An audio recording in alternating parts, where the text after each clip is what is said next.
महाराष्ट्राचे उपमुख्यमंत्री एकनाथ शिंदे यांनी पुन्हा एकदा आपल्या साधेपणा, माणुसकी आणि दिलदार स्वभावाची प्रचिती ठाणेकरांना दिली आहे.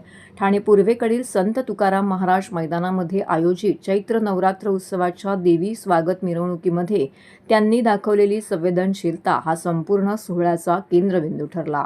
दरवर्षी त्यांच्या पुढाकारातून साजऱ्या होणाऱ्या या उत्सवात यंदाही भव्यता आणि भक्तिभावाची उधळण पाहायला मिळाली. ढोलताशांचा निनाद, जय देवीच्या घोषणा आणि हजारो भाविकांच्या उपस्थितीमध्ये मिरवणूक उत्साहात पार पडत होती. शिंदे सहकुटुंब या मिरवणुकीमध्ये सहभागी झाले होते.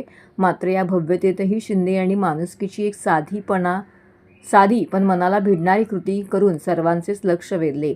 दरवर्षीप्रमाणे तंदूर वडापावच्या स्टॉलवर थांबण्याची परंपरा कायम ठेवत तेथे पोहोचलेल्या शिंदे यांनी यावेळी स्वतः वडापाव खाणे टाळले. त्याऐवजी त्यांनी मिरवणुकीत कर्तव्य बजावत असलेल्या महिला पोलिसांना, लहान मुलांना स्वतःहून वडापाव खाऊ घातला.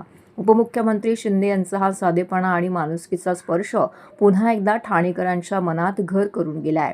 चैत्र नवरात्र उत्सवाच्या या मंगल प्रसंगी भक्तीबरोबरच माणुसकीचीही सुंदर अनुभूती देणारा हा क्षण सर्वांसाठीच अविस्मरणीय ठरला. उपमुख्यमंत्री यांच्या पत्नी लता शिंदे, सून वृषाली शिंदे, नातू रुद्रांश शिंदे तसेच महिला आघाडी संघटक मीनाक्षी शिंदे, ठाणे विधानसभा प्रमुख हेमंत पवार, ज्येष्ठ नगरसेवक मनोज शिंदे, हनुमंत जगदाळे यांसह इतर शिवसैनिक, पदाधिकारी, कार्यकर्ते मोठ्या संख्येने येथे उपस्थित होते.